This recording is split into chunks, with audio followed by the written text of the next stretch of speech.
बोला बोला फगुआ महाराज की।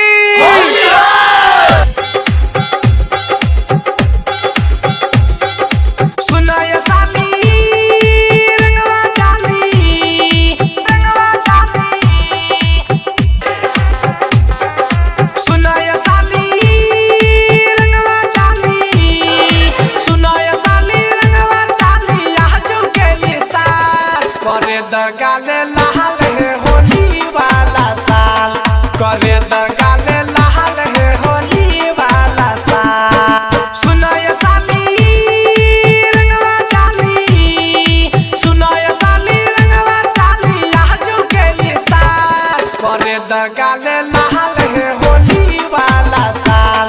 करे द गाले लाल है होली वाला साल। Music by Riya studio Khagaria.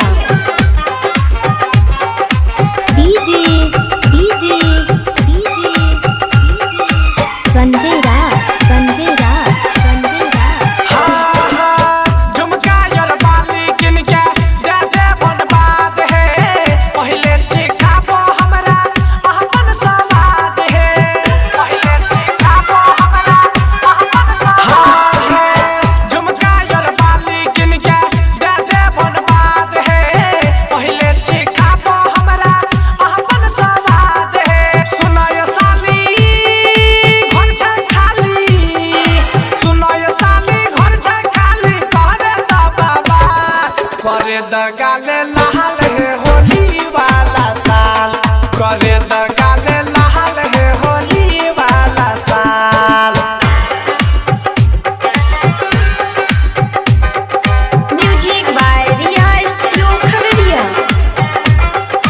DJ DJ DJ Sanjay Raj Sanjay Raj Sanjay Raj. हाँ हाँ साथी तू करके अपन चल जाइबू घर है। मिलता न तोरा हमरा जैसा नवार है। मिलता न तोरा हमरा जैसा नवार है। साथी तू करके अपन चल जाइबू घर है। मिलता न तोरा हमरा जैसा नवार है।